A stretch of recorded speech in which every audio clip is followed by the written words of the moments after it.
Se non c'è molta gente che sta entrando, io comincerei. Quindi io ringrazio tutti coloro che sono qui oggi pomeriggio ad un orario un po' strano, appunto come dico per l'Italia, e ringrazio anche chi è già online. Anzi, chi è online chiedo attraverso una connessione Webex di inviarci le domande. Sono tantissimi studenti, soprattutto studenti universitari, quindi avranno già studiato, perché sai che gli studenti si portano avanti, no? Quindi avranno già le domande e quindi se ce ne inviano poi le leggiamo, i miei collaboratori le vedono, quindi me le passano o le leggono direttamente. Chi abbiamo qui oggi? Oggi abbiamo una persona speciale, perché Erik, spero di pronunciare bene il cognome, Angner, è un giovane studioso che ha un background, diciamo, formativo assolutamente interessante, perché ha un doppio dottorato di ricerca, un doppio PhD preso in America.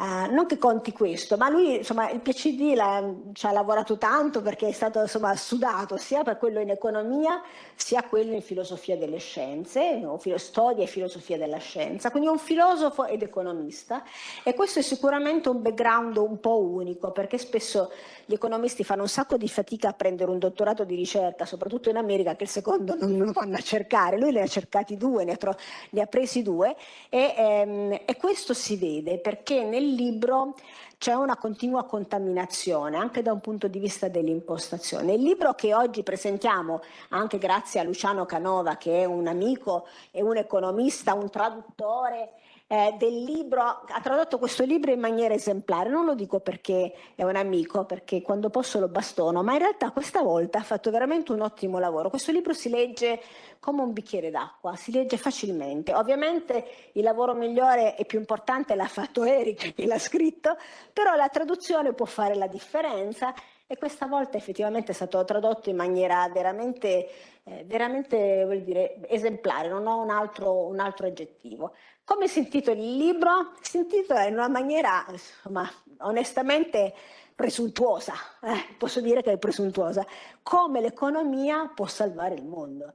Quindi in realtà sicuramente Erik è sicuro di sé, ma non è un presuntuoso, nonostante il background culturale di cui ho parlato prima, il doppio PhD, le pubblicazioni, i libri.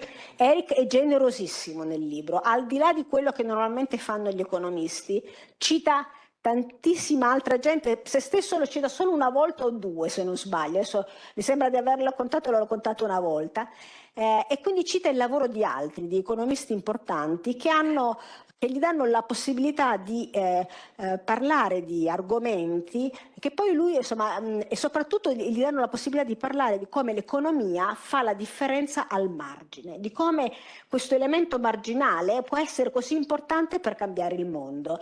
Tanti sono i temi che affronta. Il capitolo il libro ha 9 capitoli, più le conclusioni. Si parte dalla povertà, si arriva a come essere felici, a come essere umili, a come essere buoni genitori. E uno dice: ma che c'entra tutta sta roba insieme? In realtà c'entra, perché quello che è importante è il metodo, e il metodo è appunto quello fornito dall'economia, che ha un metodo che ha tanti limiti, evidentemente. Non è che, voglio dire, l'economia è considerata la scienza triste, noi lo sappiamo. Anzi, Erik, dammi una mano qui, perché questo è il Museo del Risparmio e la gente spesso ha difficoltà ad entrare in un museo perché parliamo di denaro, perché parliamo di economia. Uno attribuisce un valore diciamo anche estetico all'economia, che è quello sbagliato. L'economia non è una scienza triste, è una scienza che può cambiare le cose, che può fare la differenza, magari solo al margine, ma può fare la differenza, perché quel margine è importante. Quindi sicuramente l'economia dà la possibilità di studiare il comportamento degli individui, di come questo comportamento influisce su di noi, ovviamente in primis, ma sulla comunità.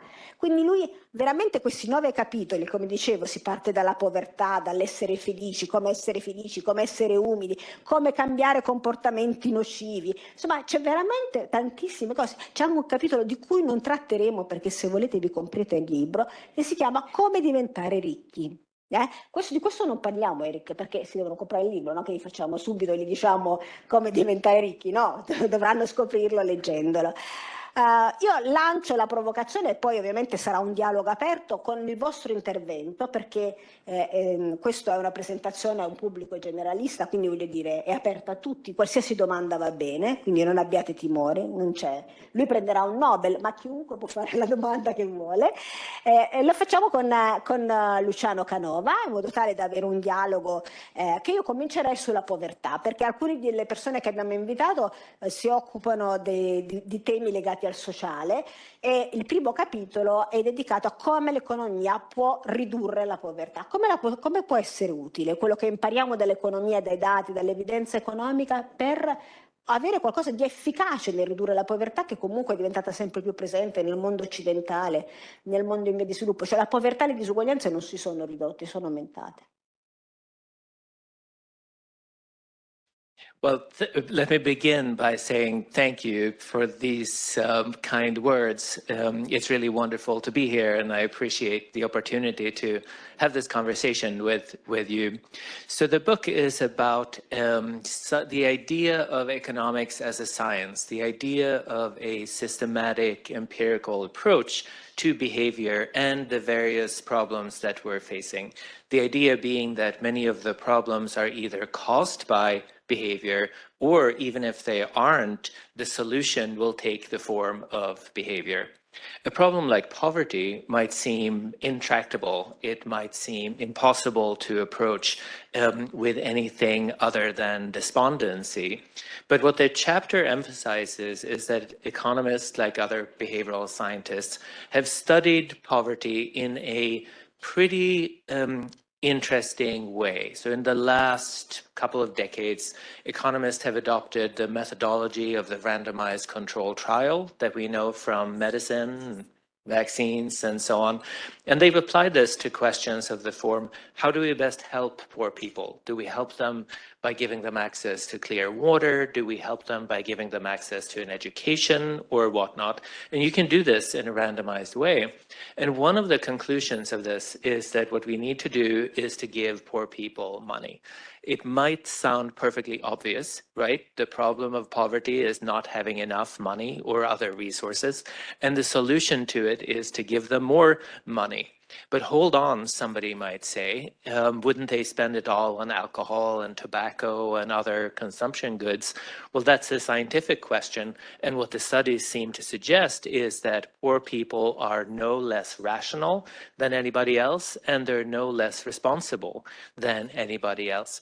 And so interestingly, this modern methodology confirms some things that economists have been saying actually for 50 years or more, that the best way to deal with poverty is just to give poor people more money. Quindi in realtà, insomma, volendo riprendere anche un tema insomma, di discussione in Italia, per noi la discussione qui la considererei in relazione al reddito di cittadinanza, che può essere uno strumento discutibile, però voglio dire che dà dei soldi alle persone che in linea teorica sono povere, sembra essere uno strumento efficace, perché quello che ci sta dicendo Erik è che gli studi fatti da economisti anche in America dicono che dare dei soldi contanti alle persone che sono in difficoltà è il modo migliore per aiutarli, perché il loro comportamento è comunque razionale, no? Appunto non è che si comprano droga o alcol, ma arrivano a fare delle cose che sono utili per loro a migliorare marginalmente la loro condizione di vita, no? Quindi questo mi sembra un risultato molto interessante, perché non è un risultato politico, è un risultato che si basa sull'evidenza statistica, sull'evidenza della raccolta dei dati. Non lo dico perché in Italia su questa questione dei soldi ai poveri c'è stata una grande discussione, ovviamente. Un'altra cosa interessante, ma insomma Luciano intervieni anche tu, se cose da dire, è stata quella appunto delle disuguaglianze, no? Voglio dire, mi chiedo, una delle disuguaglianze sicuramente è legata alla povertà, ma volendo estrapolare, le disuguaglianze sono anche disuguaglianze di accesso, per esempio all'istruzione, che non sono magari direttamente collegate alla povertà oggettiva, al fatto che non si mangia, ma ad altre forme, no? costrutto diciamo all'interno della comunità, no? Ci possono essere scuole dove per entrare bisogna avere determinati privilegi.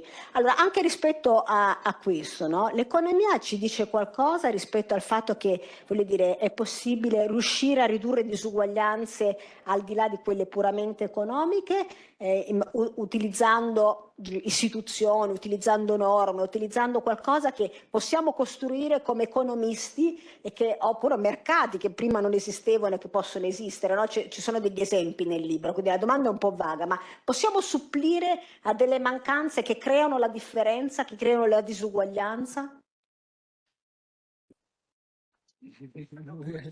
Thank you. Yeah.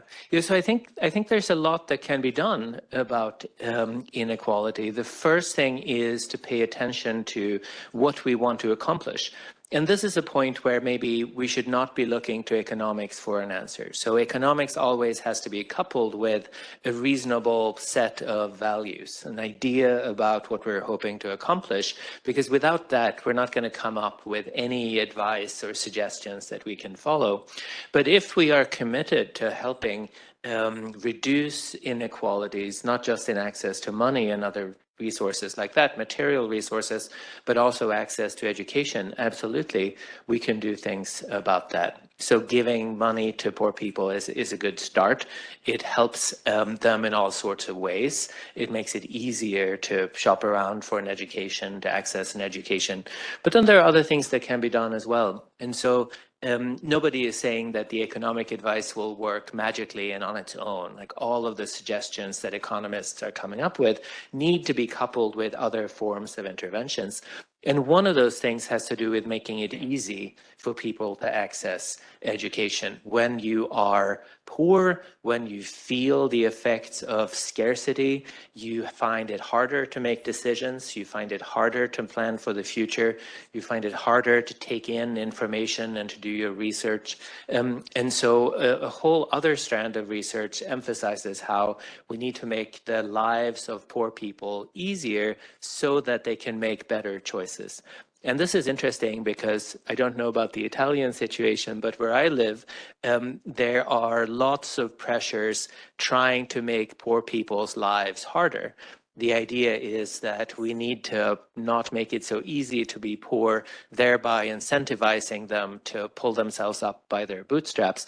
But that seems to be getting it upside down, because when you make a poor person's lives harder, the effects of scarcity become more intense, and that then undercuts what you're supposedly trying to achieve, which is to make sure that people try harder and pull themselves up by their bootstraps.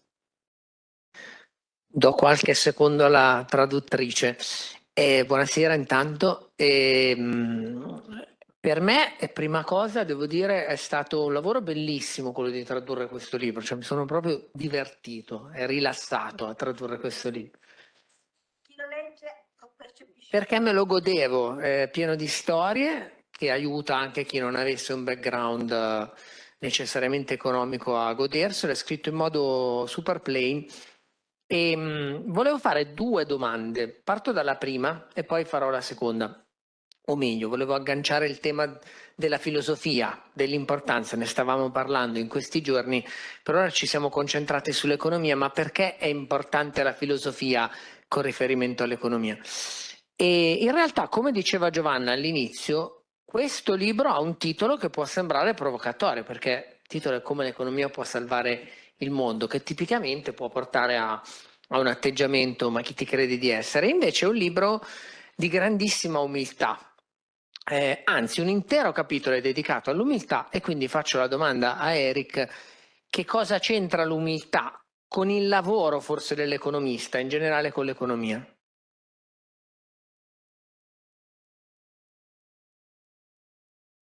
So thank you, Luciano, for your kind words about the project. I should note that I read Italian and I've read the translation, and this translation is much better than the original. I'm not even kidding. Luciano's language is just so compelling, and so it's an honor to have him as the translator of this project.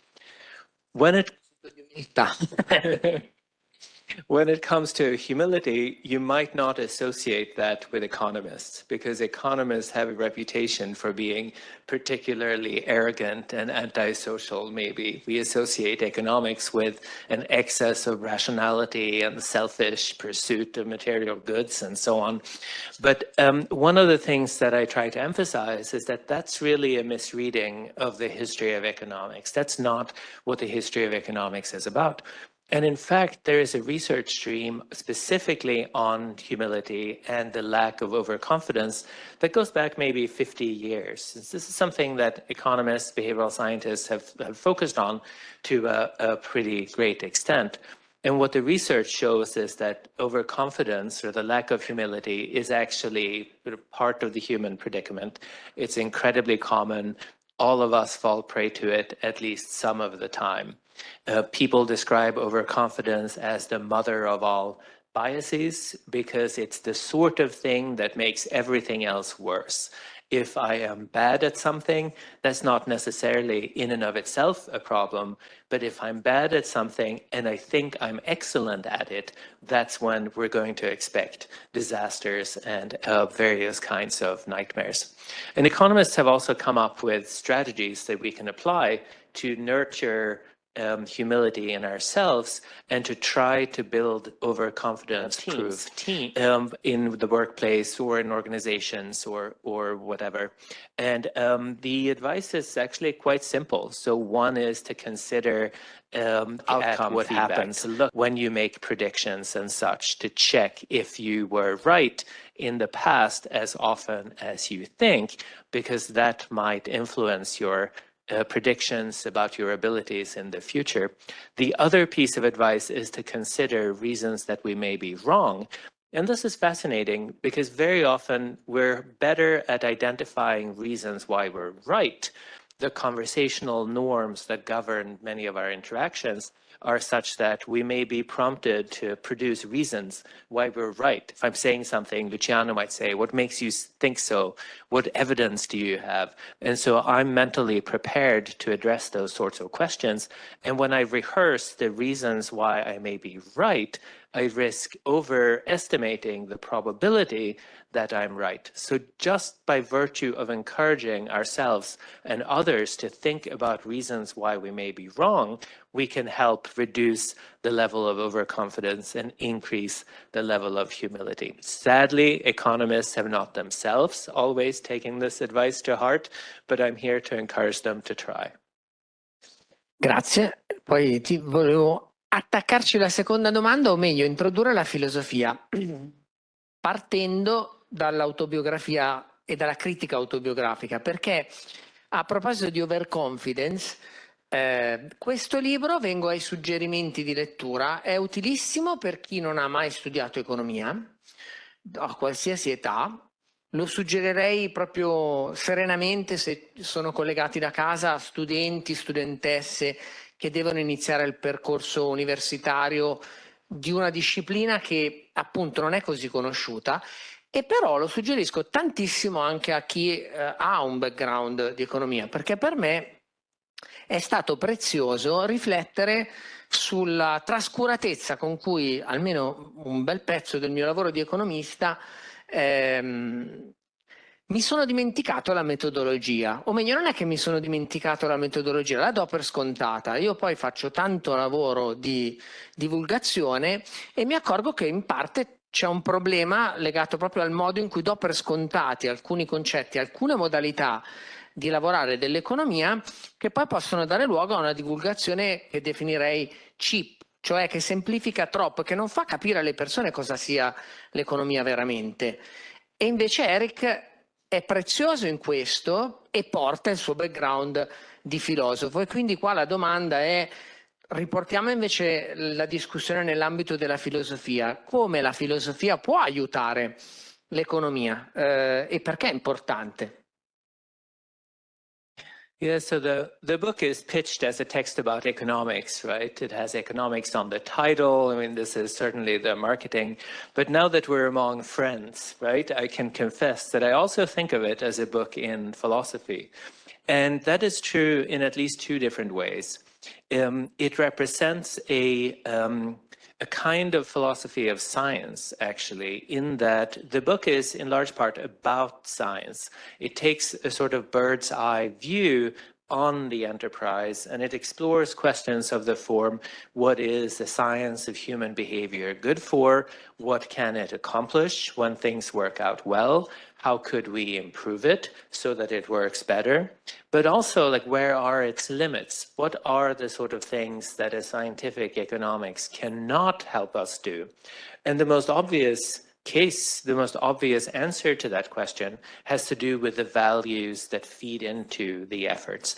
I touched on this earlier, but every time we're trying to come up with a proposal to make the world better, we have to proceed from some value assumptions, some thoughts about what it means to live a good life, what it means to live in a good society, what sort of duties and responsibilities we have towards one another, to other sentient beings, and to the environment.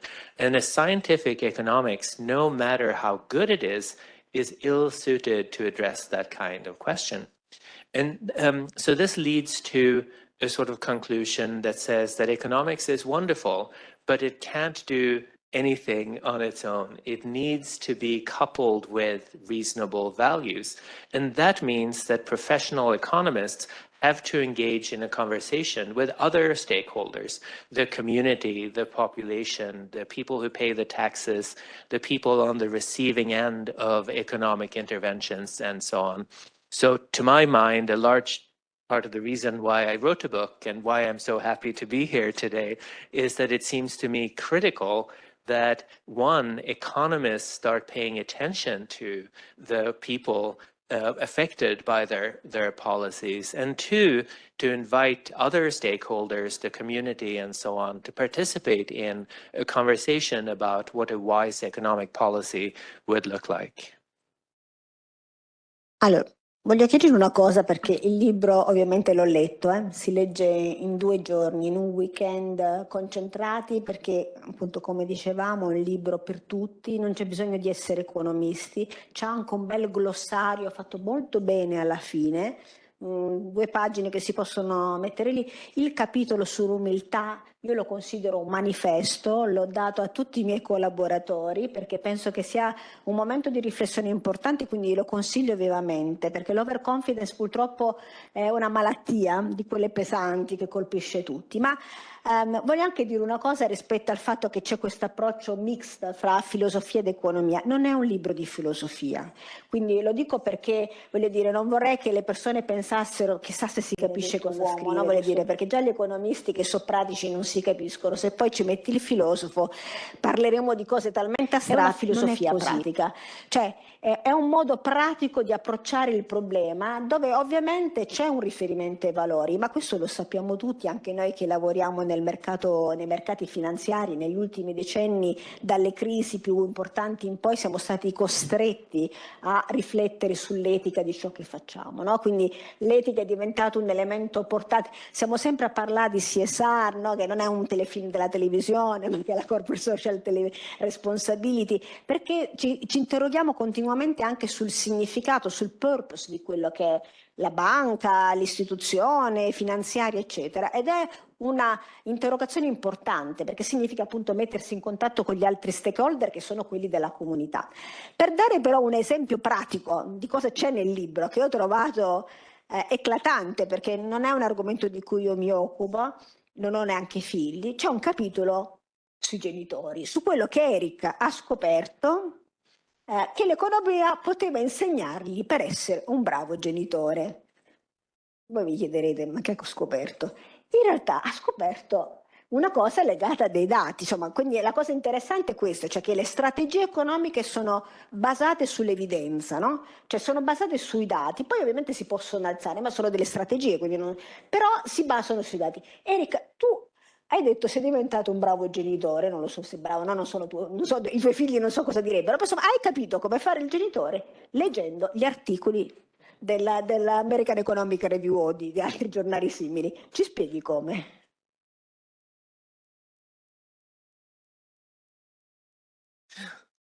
No, my children think I'm an awful parent. They want a different one. So this chapter starts off with a moment when my wife and I had, we only had one child at the time. She struggled with sleeping at night, and we're both academics. And so we picked up a whole stack of parenting books and sleeping books, and they were absolutely worthless. They had advice that was diametrically opposed, and more importantly, it lacked any evidence that we could assess. The only evidence that we got from this book was a doctor saying, well, I have 30 years experience of this, I just know. And worst of all, the books made us feel like we were bad people, because the suggestions were, if you don't follow my advice, you will stunt the children's developments, you will ruin your ability to bond, you will destroy your attachment to your child. So we were horrified. And so I did what I do. So I went to PubMed, which is a database for medical articles, and I ended up finding a randomized control trial that, to me, sort of settled the question. It was in a medical journal. The medical professionals had already sort of sorted this out, apparently. I'm not saying that you have to be an economist in order to be a good parent, or to do this kind of research, or to even read it. Far from it. But one thing that this episode illustrates, I think, is that economists are relatively good at assessing data. And economists are particularly good at thinking about causality, as in what causes what brings about what consequence. This is just an anecdote, but there are several other economists who have focused on these sorts of questions in a more systematic way, digging up the data that's there, trying to figure out what it means for a parent. Emily Oster, for example, is a name. I figure her books are available in Italian. She has a very systematic approach to parenting that I think is really very helpful. It doesn't make you feel like a bad parent. And in fact, one of the things that it does is that it emphasizes that there are many ways to be a good parent. Economists are familiar with preferences and individual circumstances. What's rational for me, what's good for me will depend on both of those things. And that means that what's good for me and my children may not be good for somebody else and their children. And it taken together, this illustrates that economics has much to offer, even when it comes to down-to-earth things like how you relate to our children. And more broadly, by making this an early chapter in the book, I wanted to emphasize that economics is, of course, about things like interest and inflation and banking and so on. But it isn't only that. It isn't even mostly that. Economics is about any kind of behavior related to human well-being. And parenting involves lots and lots of decisions, momentous decisions about how we spend our money, how we spend our time, what sort of priorities we have, which makes it a core economic question, really. I'll get back to you in 20 years and let you know how my kids turned out. But Comunque, alla fine ha trovato l'escamotage, ha capito dai testi, diciamo, di economia e di medicina che indipendentemente da quello che faceva poteva essere un buon genitore, cioè quando non era in funzione di quanto tempo, no, faceva stare il bambino da solo a letto a piangere, lo tirava su, ma insomma c'erano dei margini per cui ma la cosa interessante è l'applicazione, no, dell'approccio economico a un problema che sembra molto lontano dall'economia, no? Per questo ho tirato fuori la questione della genitorialità, perché appunto il libro si occupa di cose pratiche. Una cosa, vi ho detto prima, che non vi diciamo come potete diventare ricchi, perché se non comprate il libro sono fatti vostri, però vi possiamo dire come si può essere felici? Secondo me sì, vero Erik? Perché Erik ha anche un capitolo che si intitola Come essere felici. La felicità è più importante del denaro, o il denaro fa la felicità, non lo so, insomma, forse sono anche correlati, non casuali ma correlati. Quindi se Erik ci dice come si può essere felici, si può raggiungere la felicità anche analizzando quelli che sono gli strumenti che l'economia mette a disposizione, che non è appunto, adesso non è riferito specificatamente ai soldi, ma a una strategia di comportamenti, questo è il punto. Erik, dacci qualche suggerimento. Yeah, so happiness is another topic that might seem miles removed from economics, but it really isn't. Economists have been interested in welfare and well-being since the very beginning, the days of Adam Smith and John Stuart Mill and so on. And they've been doing systematic empirical research on happiness for at least 50 years. There's a ton of research now. It's fascinating in its own right. In response to your question about money and happiness in particular, it seems that money is good for happiness. You can buy happiness for money if you are poor. So there's never been any doubt among the scientists studying this that if you magically move from being poor to being non-poor, that's going to have an effect on happiness on the average. The question that people have had is what happens on the right-hand side of the scale, on this side of the scale from your perspective. Are very rich people happier than the merely regularly rich people? Right now, it seems that the answer is yes, that the curve keeps going up no matter how much money you have, but the curve increases at a decreasing rate. So economists talk about diminishing marginal utility, and this is exactly what we're seeing in the happiness data. This means that if you want to be happy, doing what you can not to be poor is a good thing. If you want to help somebody being happy, helping them not being poor is a good thing. But the effect gets lower and lower. And so at some point, you're better off pursuing other things that also makes you happy, such as spending time with friends, engaging in like outdoor activities, which, by the way, seem to have a positive effect on people's well-being. And then I talk about some specific sort of research streams in this area. One that I think is really important has to do with how happiness relates to our expectations and aspirations and ambitions. So according to one theory, how happy we are with an outcome depends not just on what we attain, how good the outcome is, but how the outcome or attainment compares to what we expected. If you expect a 2% raise and you get a 5% raise, chances are you'll be quite pleased. But by contrast, if you expected a 10% raise and you get a 5% raise, you might be really disappointed. The story illustrates that how happy we get when we attain something is a function in part of what we expect. I see this in teaching a lot, I bet you do too, that some students get a grade of a B and they're very, very upset because they wanted an A. Others get a D and they could not be happier because they thought they were going to fail the exam, which again emphasizes the power of aspirations. And so one key insight here is that one has a certain degree of control over our aspirations and expectations. Sometimes we're aspiring to too much, and we can make ourselves happier merely by not doing that. I should emphasize that many of the factors determining happiness are outside of our control, so we can't just will ourselves to being super happy. But on the margin, there are things that we can do, and this like managing your expectations is, to my mind, a big factor in that. Torno sulla questione metodologica, ma perché tra l'altro non vorrei nemmeno spoilerare troppo del libro, in modo tale che abbiate il piacere di leggerlo, perché veramente è godibile. In realtà non abbiamo spoilerato quasi niente, perché quello che stiamo facendo è proprio un volo di uccello sul libro, perché ci sono tante altre cose che non stiamo dicendo.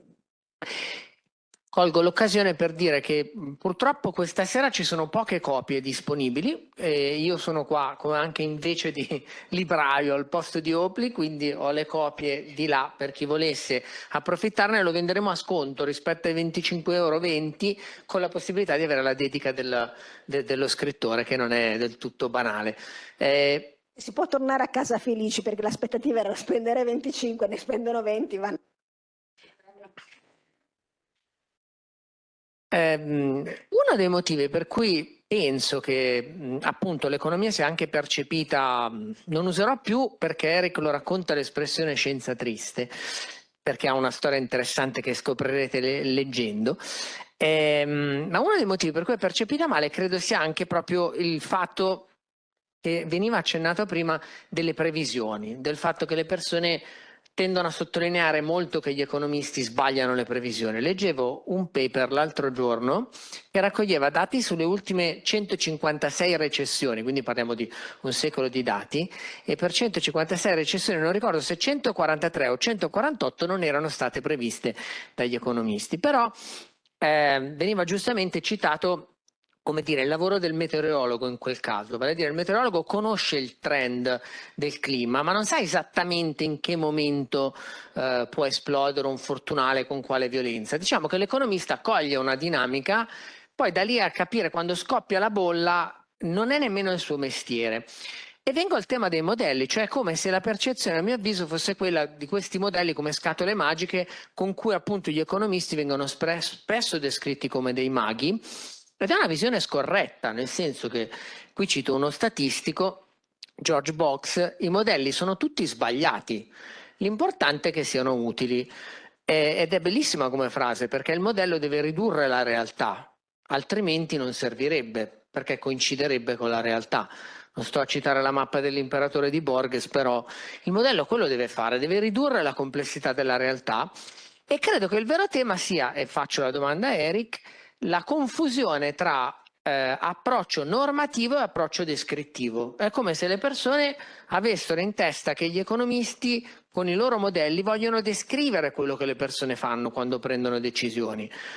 Ma non è sempre così, ci possono essere degli approcci come l'approccio sperimentale che parte dall'evidenza, ma in realtà il modello ha una validità normativa, cioè riduce la complessità del reale, prova a spiegarla e fa un'analisi di scenario. Quindi ti volevo chiedere anche qui come la metodologia ci può aiutare a rendere più popolare quella che è l'essenza del lavoro di un economista, che non è quello di fare previsioni. Cioè, se sentirete un economista che fa previsioni deterministiche, mi permetto di dire è un cialtrone, perché non è quello il mestiere dell'economista.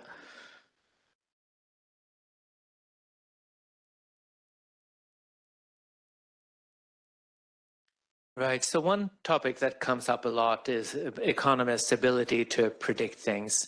And it's true that if you look at the extent to which economists predict things like recessions, the record looks quite poor. Now, this is in and of itself an economic question, and economists have a story to tell about why it's so hard to forecast things.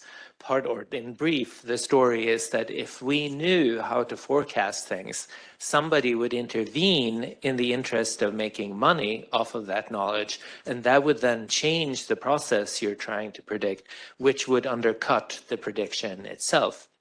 The slightly sort of more philosophical response to the question is that science doesn't necessarily require that you can predict what's going to happen in the future.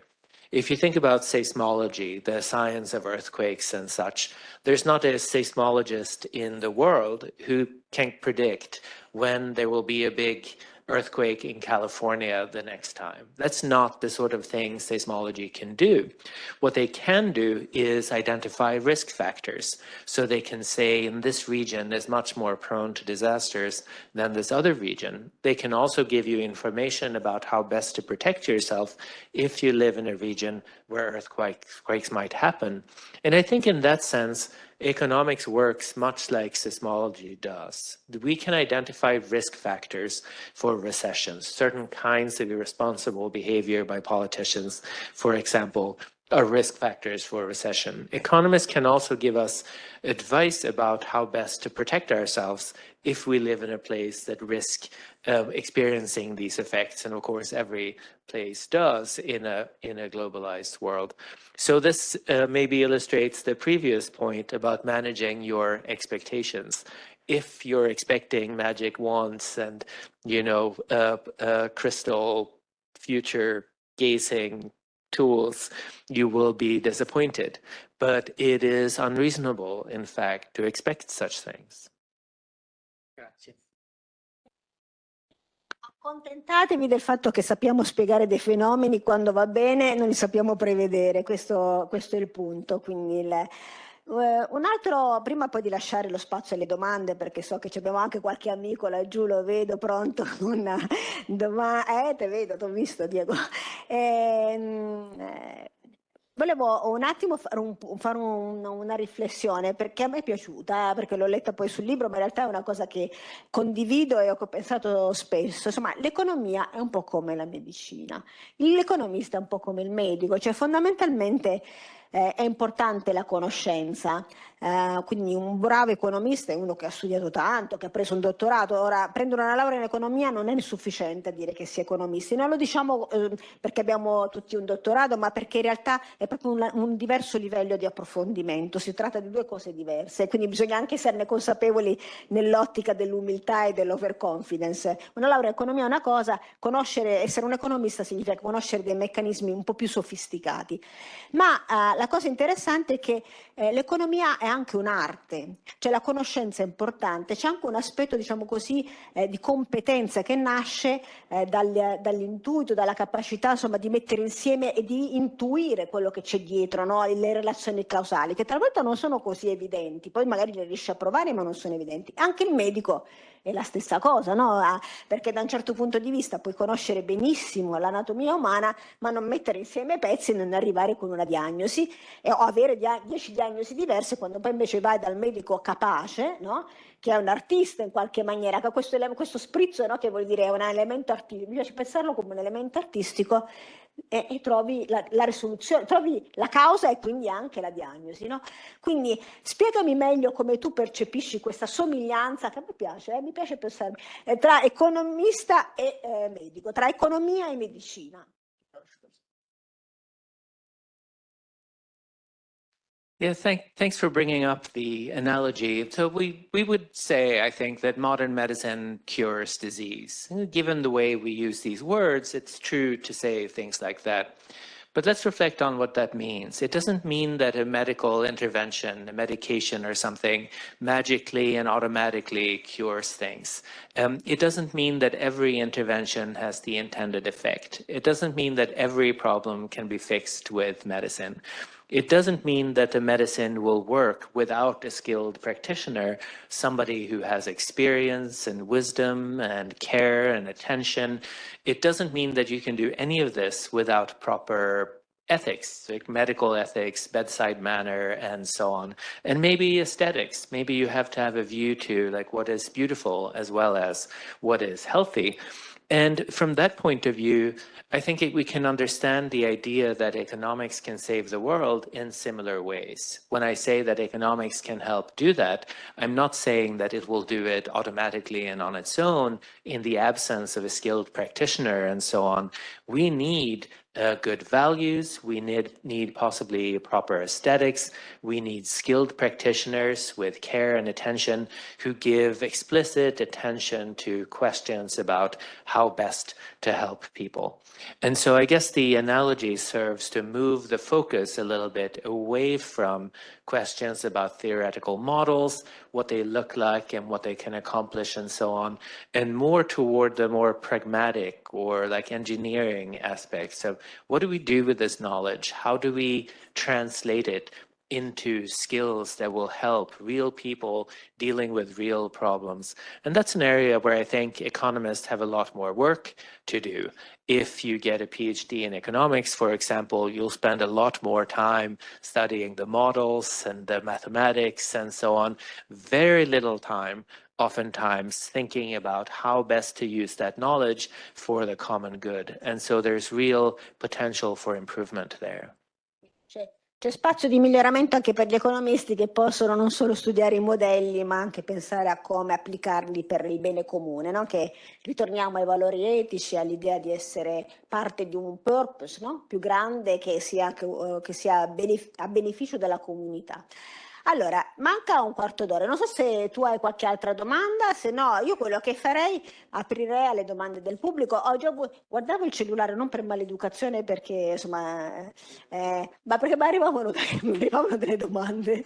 In realtà mi è arrivata un'osservazione di qualcuno da casa dicendo, sulla felicità, perché ovviamente hai voglio dire, attirato l'attenzione, mi diceva che la felicità però bisogna anche vederla come strettamente legata alla capacità di vedere positivamente, questo è Alfonso che lo dice, di vedere il domani e di emozionarsi.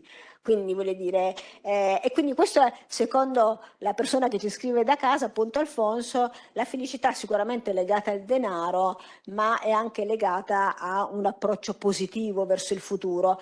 Questo è importante perché forse una cosa che manca all'economia, e poi l'abbiamo detto prima, l'economia non prevede, spiega, è quella di buttarsi sul futuro. Noi ci buttiamo poco sul futuro come economisti, no? Siamo abbastanza titubanti. Forse il futuro potrebbe essere un elemento importante per il sviluppo della nostra professione, dell'economia come scienza non più triste, ma una scienza positiva, ma anche per la felicità, per aumentare la felicità di tutti. Che dici, Erik? There's a lot more work to be done on happiness for sure. Historically, there was an era in the early 1900s when it was considered improper or unscientific to think about these things. So we had behaviorism in psychology, operationalism in physics, and logical positivism. So for a long period, people sort of undervalued these questions, and we're slowly catching up. But it is true that economists the last couple of decades have given a lot more attention to things like emotions, both the way in which emotions follow from various events and economic behaviors, but also the ways in which emotions and moods and things feed into economic behavior, because it turns out that we behave predictably differently when we are in various emotional states. And this strikes me as a very fruitful area of research and one that we should be pursuing a lot more. Un'altra domanda dalla rete, mi arrivano così perché me le fotografano, quindi Daniele, non faccio il cognome perché non ho, poi questo è registrato quindi non voglio fare cognome, ma Daniele che ci chiede se appunto, essendo l'economia una scienza così complessa, se non può beneficiare ovviamente della collaborazione di economisti, sociologi, psicologi, e fa riferimento al fatto che, come sappiamo, Adam Smith è il primo filosofo. Penso che Erik sia d'accordo, però io lo lascio dire a lui. Yes, absolutely. In fact, it's becoming difficult to say what is economics and what is not, because so much of the best work now is interdisciplinary. A surprisingly large number of the economists that I talk about in the book have a background in some other discipline, like engineering, political science, or psychology, and they brought with them insights from those disciplines to economics when they started working there. And in addition, so much of the most exciting work that gets done now is done in interdisciplinary groups. Science is, to a very great extent, a collective endeavor, and by my lights, the most interesting work now is coming out of groups that consist of sociologists and economists and philosophers. And from that point of view, it's even hard to say, like, what's economics and what is not. And this is a very exciting development, I think. Allora, prendo una domanda dal pubblico perché Diego è lì che freme, quindi Diego è un matematico, fisica, mannaggia, matematico è l'altro, e noi collaborano con noi, in realtà sono divulgatori scientifici, quindi fanno delle attività estremamente interessanti. Taxi 1729, ho detto giusto, che io ho sempre il numero, e lui fa tante cose collegate all'economia comportamentale, è un tuo fan, è vero? Mi ha detto che c'ha tutti i tuoi libri, che ne devi scrivere altri. Ti lascio la parola a Diego. Complimenti, apprezzo tantissimo dei suoi libri la pulizia del ragionamento, il coraggio di rispondere a domande molto semplici e molto fondamentali in maniera pulitissima, e quindi ne faccio una molto semplice e molto fondamentale, quindi credo anche difficile. Se dovesse scrivere le prime 3 righe di Wikipedia alla parola economia, che cosa scriverebbe? Economics is, l'economia è? Vada avanti lei. Well, thank you for your kind words. I guess I've been preaching to the choir here. So if the question is, what is economics? I think of it as the science, the systematic empirical study of human decisions under scarcity, meaning when there isn't enough to go around, and the consequences of those choices for society as a whole. This is the standard economics definition that you find in most textbooks. I like it a lot because it captures what economists really do. It captures the focus on the individual and their decisions, and it brings to the fore questions about priorities and trade-offs. So the story is when you have to make choices and there isn't enough to go around, you have to trade off one thing against another. If you want a little bit of this, you might have to give up a little bit of this. And that in turn means that your decisions will reflect whatever your preferences are. The preferences may be different, yours may be different from mine, but all of us have this in common, that we have to make these sorts of decisions in light of our preferences. And then the emphasis on the consequences for society, I think, is important because economists think of social events, things that happen to society, not necessarily as the result of an explicit design. Some people see designs everywhere. And this sort of thinking, I think, can lead to conspiracy theories. You see something bad happening. You say to yourself, somebody must have wanted this. Somebody did this. Who's that person? And very often this leads to sort of hypotheses about conspiracies, you know, with George Soros and so on. But a core insight of the economic tradition is that things sometimes happen even though nobody involved intended that thing to happen. And seeing how bad things can happen as a result of otherwise well-intentioned individual behavior is key to understanding, to seeing how to solve those problems in many cases. Una domanda dalla rete, anche qui dico solo il nome, di Emiliano, che saluto molto perché conosco, professore della Sapienza, ma non dico il cognome, e ha 2 domande. La prima è provocatoria, perché ci dice, visto che diciamo che l'economia ha il potenziale di salvare il mondo, nonostante le imperfezioni e gli errori, può il mondo a sua volta salvare l'economia? È un filosofo, Emiliano è un filosofo. Se non ti risponde è un problema tuo. Come? Yes. So Domanda di un filosofo. where I end up is with a sort of 2-part conclusion. So I say at the end of the book that yes, economics can help us fix the problem that we're facing and help us lead better lives and so on. But 2, we need to make economics better than it is.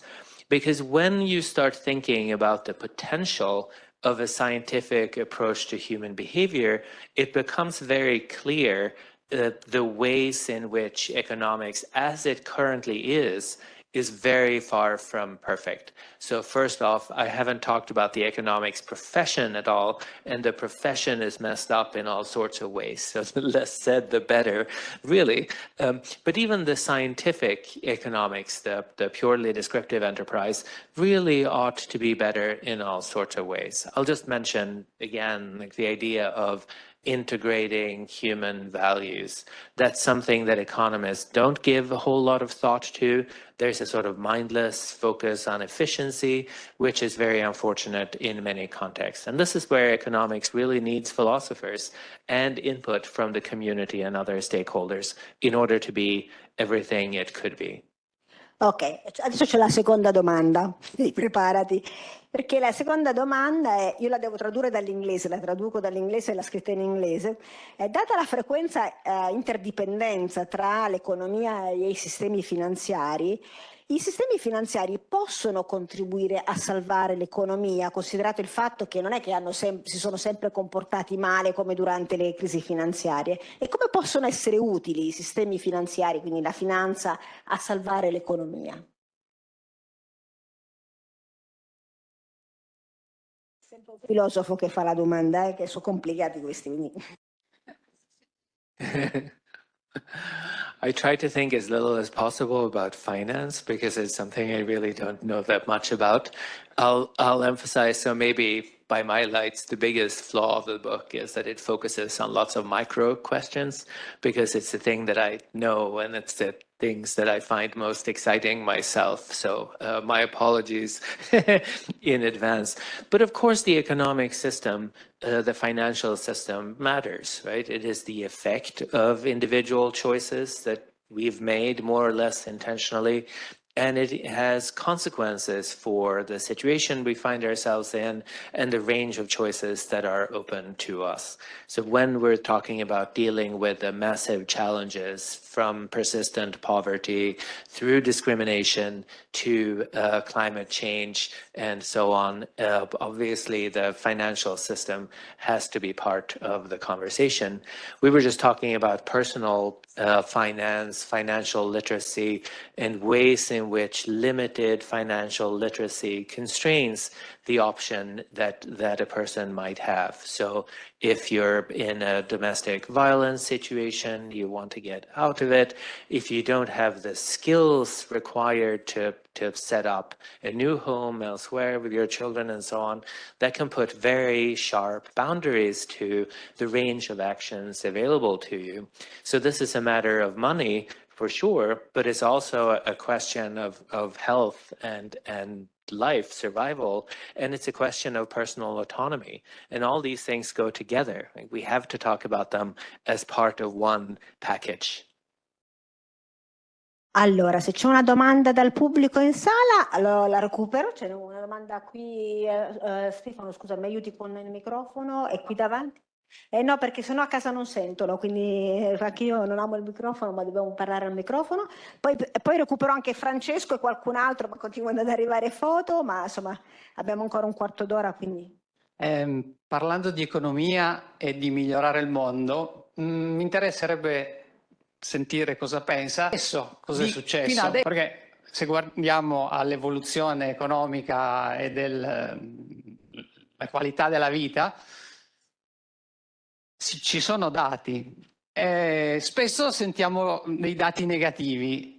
Andandoli a cercare in giro, invece, mi sembra che si trovino dati più positivi. Quindi, semplificando, ci sono più poveri adesso o c'erano più poveri 50 anni fa, 100 anni fa, in percentuale agli abitanti ovviamente della Terra? Grazie. Ottima osservazione. I think it's quite well established when it comes to poverty that poverty is it's not going away, but the situation is getting better if you look at the global scale. I guess you were referencing sort of the general sentiment, sometimes media coverage, and we've got this constant focus on the problems, and the problems are there. Like, we should never be downplaying the very real problems that people are facing. But it's also important sometimes to emphasize that things here and there, at least, are getting better. Even if poverty worldwide was not declining, there are definite pockets of very rapid positive development. And that seems to me extraordinarily important to emphasize. So there's an optimistic note through the book that might seem weird, given that the focus is on the big problems. But I think it's worth emphasizing that we have tools that have been tried and that have worked, at least in limited contexts and limited locations. The fear is that if we talk too much about the problems in the absence of solutions to them, that we feed into depression, anxiety, and a sort of quietism that teaches, perhaps above all young people, that there's nothing that can be done about anything. And that would be a massive failure for us, the adults, and those of us who represent the scientific community, right? If we talk about science in a way that makes young people like less likely to do something about the problems, then we're part of the problems and not part of the solution. So it's very important to me, and I'm glad you brought this up, to emphasize that there are all sorts of ways in which things are getting better, and our knowledge is developing about how to make that happen. Una domanda dalla rete di Francesco che dice nell'economia del benessere tanti atteggiamenti corretti e più consapevoli certamente porterebbero più punti al PIL, quindi una maggiore crescita. Come si potrebbe misurare il PIL in maniera alternativa? No? Voglio dire, quindi pensando al benessere e non all'output, mi è semplice. Qualche policy maker sta cominciando a valorizzare le cosiddette riforme a costo zero. Come farlo in Italia? Erik, illuminaci. If the question is about Italy, I just have to punt because I don't know. Maybe you have an answer to that. I think the economy of well-being is an interesting development, though, in that what's happened is that we've shifted at least some of the focus that used to be strictly on GDP, and now we're focusing on a wider sort of range of indicators, including happiness. I think that's a good development. It gives us a more multifaceted view of what's going well and what's not going well. It also gives us a better picture of who's doing well. Sometimes the economy as a whole is going up, but there are losers, there are individual groups that are doing very poorly. And that might again feed into disappointment and depression and resentment and so on. And so paying attention to those sorts of things strikes me as really important. But I'll let somebody else speak to the Italian case. Non so se Luciano vuole rispondere sul caso italiano, ma penso che sia complicato. Raccolgo un'altra domanda da Pietro e poi se qualcun altro vuole farne una qui dalla sala ne raccolgo un'altra e poi chiudiamo perché non vogliamo andare lunghi essendo comunque passata l'ora. Pietro fa una domanda provocatoria perché dice qualche anno fa Bernard Badré, World Bank, ha scritto un libro quasi con lo stesso titolo, qui c'è un problema di copyright, di quello di cui parliamo oggi, solo che alla fine c'era un punto interrogativo. Cosa è cambiato in 5-6 anni perché si potesse eliminare questo dubbio, cioè eliminare il punto interrogativo? Siamo solo in una situazione più drammatica e quindi abbiamo bisogno di essere più assertivi? Qual è la ragione per cui non abbiamo un punto interrogativo alla fine del titolo? È una provocazione, Erik, risponda. So I just need to confess that I first heard of this book yesterday. So I haven't had a chance. I mean, I don't know how I could have missed it, but I'm going to go read it now and figure out, what I should have said. Yeah. In terms of the general sentiment, though, I mean, I really want to strike the optimistic note. It's maybe a glass half full, glass half empty kind of situation. But I talk to my students and they tell me that they're tired of hearing adults telling them how big the problem is when it comes to climate change, for example. They've lived with this their entire lives. They feel like they understand how big the problem is. They want to talk about what we can do about it. And again, without denying the extent of the problem, I think it would be helpful to shift our focus a little bit toward what sort of solutions may be available to us and what sort of concessions, to be honest, we might have to do to get those solutions underway. Se c'è un'altra domanda, c'è ancora uno spazio per un'altra domanda dal pubblico, se c'è, ecco, qualcuno che ha coraggio, perché anche sì, ha due, ne prendo due, no, ma non lascio andare a casa nessuno senza aver soddisfatto le curiosità, ci abbiamo ancora un pochino di tempo. Comincio? Arriva, no, vai. Comincio io?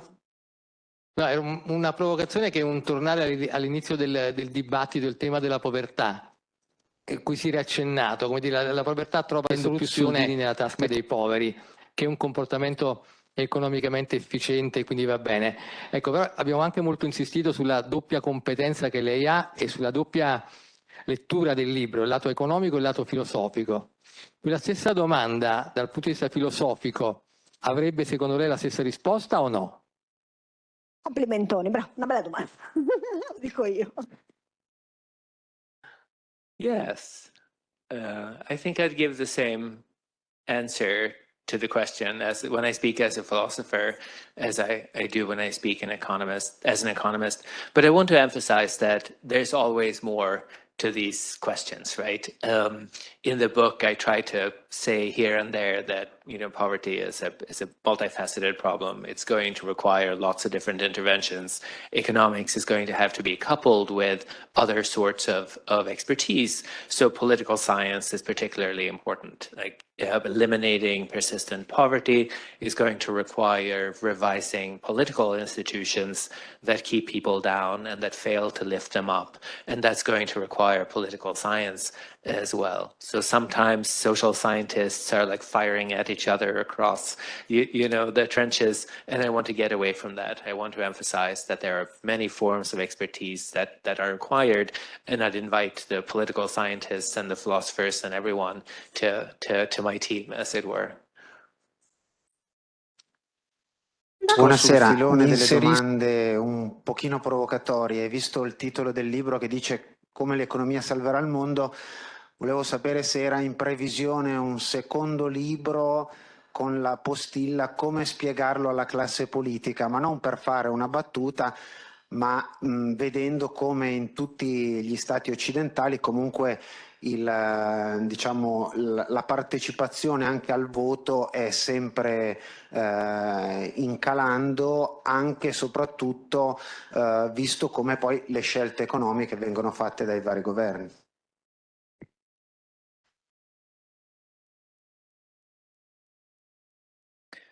Absolutely. So I fear questions about how to convince politicians of this may be above my pay grade. So maybe I won't do it myself, but I'll hope that somebody else does it. In a way, this is the easy bit. The science can be read off of scientific articles and summarized in a couple of pages. The next question is really much harder. Like, how do you get politicians to pay attention to this? And that's going to involve the population as a whole, the communities. So politicians obviously respond in some ways to what people want and think and believe they desire, and so on. And so as a collective enterprise, we're going to have to work on politicians to encourage them to pay attention to the areas where the science is relatively settled, but we're also going to have to engage each other, friends and family members and communities, in a conversation about what sort of society we want and what sort of politicians will support. This is a really big problem, a much bigger problem in certain ways, but it's one that I would like to think about in the future. If you have suggestions, I'd love to hear them afterwards. Allora, in realtà siamo arrivati al termine perché noi teniamo sempre fede agli orari, non ci piacciono questi miti che hanno gli orari elastici. Sì, adesso ricordo, non ti preoccupare, faccio l'annuncio perché in realtà sono convinta di quello che dico, il libro vale assolutamente la pena di essere letto. Non mi spendo, Luciano lo sa, quando una cosa non mi piace non mi spendo neanche nel dirlo, può essere, ed è un bel libro, si legge volentieri, si legge facilmente, non bisogna essere economisti. Lo rifaccio vedere per quelli a casa, si compra online, si compra in libreria, si compra ovunque, secondo me basta cercarlo, come l'economia può salvare il mondo, idee semplici per risolvere grandi problemi. Io ringrazio tantissimo tutti i miei collaboratori che hanno reso possibile questo evento, perché sembra una stupidata, ma fare un evento live e streaming non è una banalità. Ringrazio la traduttrice, grazie mille, che è dall'altra parte del muro, che sta facendo il suo lavoro bene per Erik e per quelli che sono a casa. Ringrazio ovviamente Erik che ha deciso di venirci a trovare al museo, so che insomma gli è anche piaciuto il museo e questo mi riempie di orgoglio e anche di felicità. E ringrazio Luciano Canova, poi avremo delle sorprese in futuro anche noi da raccontarvi, è un amico, un economista molto bravo, quindi sono contenta che sia qua stasera. Ringrazio tutti voi, anche tanti amici che vedo seduti qua, perché hanno creduto nel fatto che fosse interessante starci. Noi abbiamo voluto creare un evento che non fosse per specialisti, non fosse solo per tecnici, fosse aperto a un pubblico variegato, e mi sembra che ci siamo riusciti. Quindi spero che abbiate passato 1 ora e 10 in maniera piacevole e che abbiate voglia magari anche di fare ancora 2 chiacchiere con Erik, poi se mai ti tiriamo via, quando è ora di cena ti portiamo via, ok? Va bene. Grazie a tutti, grazie.